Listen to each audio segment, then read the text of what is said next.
Olá pessoal, aqui estamos para o nosso 8º podcast, o podcast do Quitão, que agora aborda um tema muito importante para a nossa cidade, para o nosso estado e também para o nosso país, sem dúvida nenhuma. Nós falaremos hoje, na companhia da Thaís Dutra, nossa jornalista, do Carlos Borride e também do Lucas Santos, sobre energias renováveis, eles que representam a ABGD, Associação Brasileira de Geração Distribuída. Queria saber de vocês, pessoal, o que significa a ABGD e o trabalho que ela desenvolve? Obrigado pelo convite, Lucas. Um prazer aqui, a oportunidade de estar falando sobre esse tema, que é um tema que nós consideramos super importante. A ABGD é uma associação de empresas, Associação Brasileira de Geração Distribuída, associação de empresas que trabalham com geração distribuída, que é uma forma dos consumidores gerarem sua própria energia em suas residências, empresas. Então essas empresas se reuniram para em conjunto ter uma voz junto às entidades reguladoras, ao Poder Legislativo e Executivo. Certo. E Lucas, a ABGD é formada de empresas, certo? E qual que é o papel das empresas na associação? A gente tenta contribuir de todas as formas possíveis, né? Eu e o Carlos, a gente trabalha no ramo de energia fotovoltaica e tem outros tipos também de fontes geradoras que fazem parte da associação, mas a geração distribuída, a gente tenta trazer o poder para o cidadão, porque nada mais além do que você dar a possibilidade do cidadão poder produzir sua própria energia, criando assim uma certa independência, uma certa liberdade por parte dele. E em relação a essa dificuldade que nós temos com a concessionária, esse é um dos principais papéis da ABGD, é o tratamento, o relacionamento com a concessionária de energia, para que ela cumpra o papel dela, que é a prestação de serviço para uma sociedade dentro dos prazos regulamentares e legais que são impostos a ela. E muitas vezes esses prazos não são cumpridos. Então, dentro da associação, nós já estabelecemos um diálogo constante com a Enel, aqui no nosso caso de Goiás, constante e quase que diário com a Enel, para que os processos sejam bem executados, sejam transparentes, para que isso reflita numa prestação de serviço melhor para a sociedade. Lucas, eu ia te perguntar, dentro desses aí quase 4 anos, para a pessoa recuperar o investimento que vai fazer, por exemplo, numa usina fotovoltaica, se ela gerar mais do que ela consome, para onde vai essa energia? Então, a partir de 2012, quando a resolução 482 da ANEEL permitiu que fosse conectado no sistema essa rede, ela funciona como uma bateria. Então, de dia, o consumidor está produzindo energia, está consumindo o que ele produz, e o excedente ele está injetando na rede. Esse excedente ele gera um crédito, ele vira um crédito para esse consumidor, que à noite ou em períodos que ele não está produzindo, ele vai consumir esse crédito. Ele pode ser consumido até 5 anos, em outras localidades também, dentro da mesma concessionária. Compensa em outro lugar. Exatamente.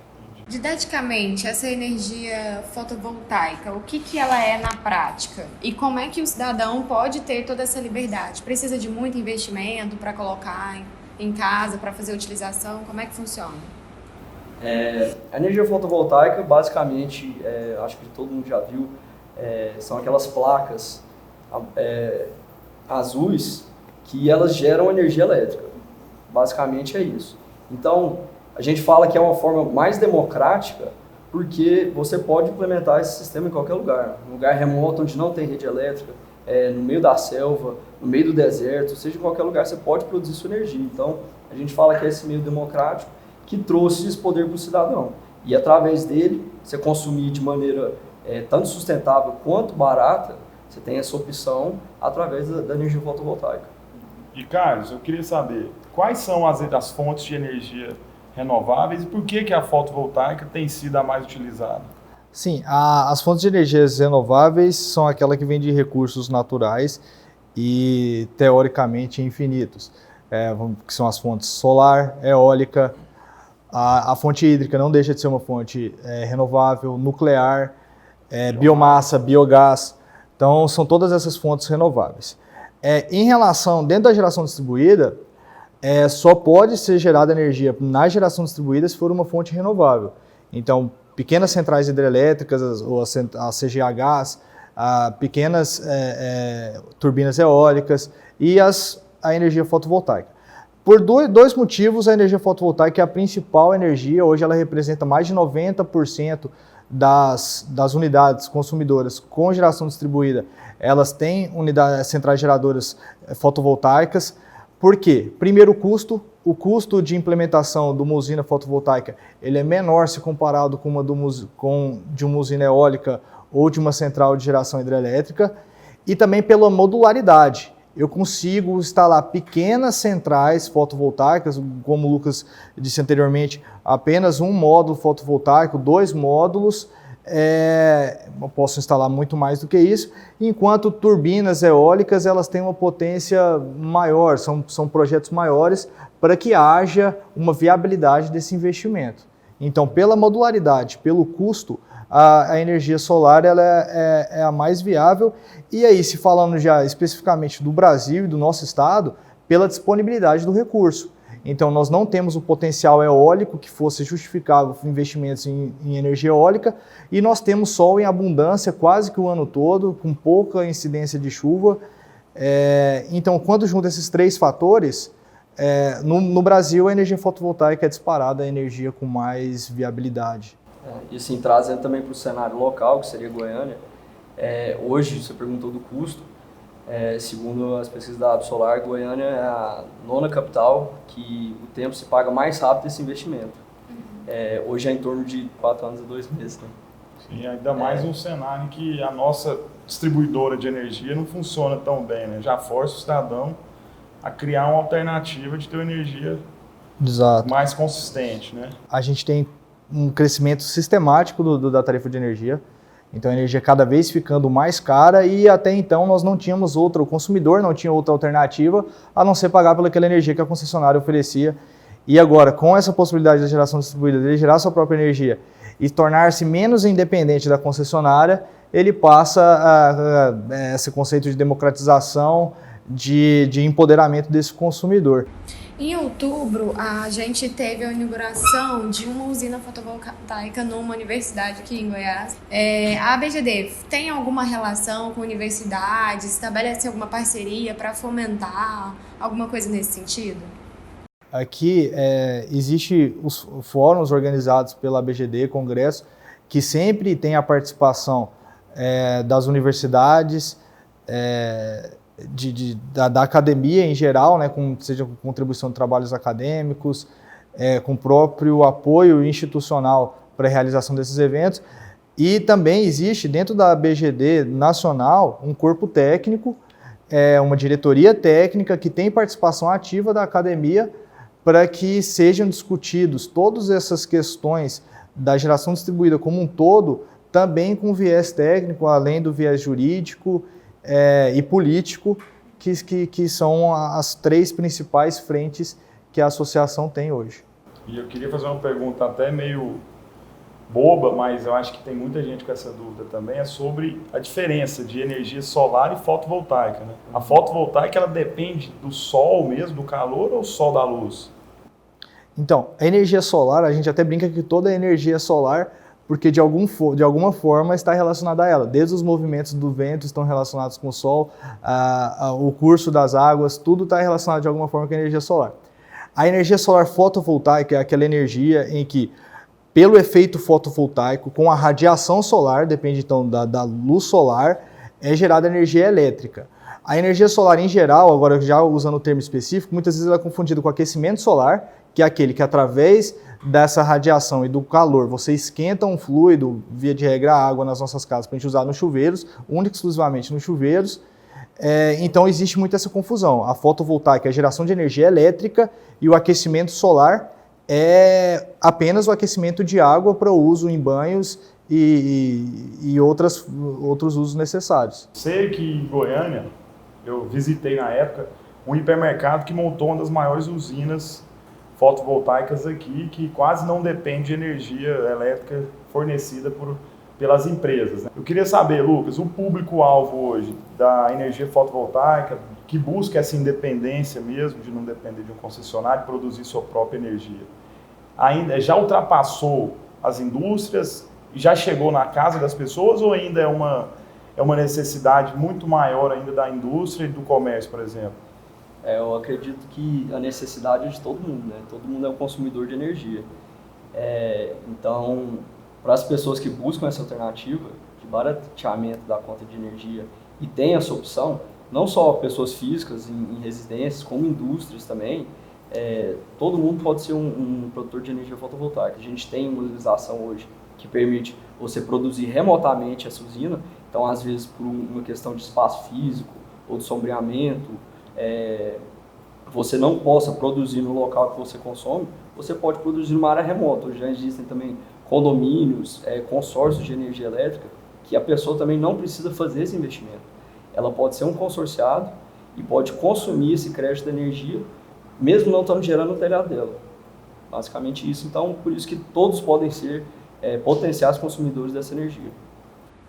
Mas assim, especificamente, vocês que têm uma empresa, né, que faz esse tipo de serviço, de instalação, a maioria dos clientes de vocês é empresa ou pessoa física? A maioria dos meus clientes são empresas.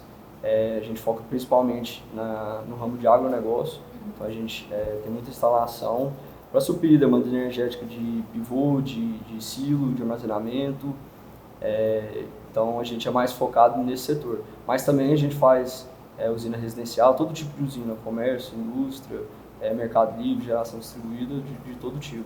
Tem um negócio que é bacana a gente falar, que eu já aproveito e passo essa pergunta para vocês, que quem consome mais geralmente é quem procura esse tipo de investimento, né? Tem um mínimo, por exemplo, uma conta a partir de tantos reais compensa construir uma usina para poder ao longo dos anos se tornar independente. Tem esse valor assim, uma média? Não, na verdade não existe valor mínimo. Como a gente diz, a solução é totalmente modular, então você pode colocar um módulo que ele já vai gerar economia. O que existe é uma obrigatoriedade que seja paga uma tarifa mínima pelo consumidor residencial e a demanda contratada pelo consumidor industrial e comercial. Essa tarifa mínima, que é de 30 kWh, ela obrigatoriamente é paga, ou seja, quem já paga a tarifa mínima, para essa pessoa em específico não faz sentido instalar um sistema fotovoltaico, já que o consumo dela é irrelevante dentro dessa tarifa mínima.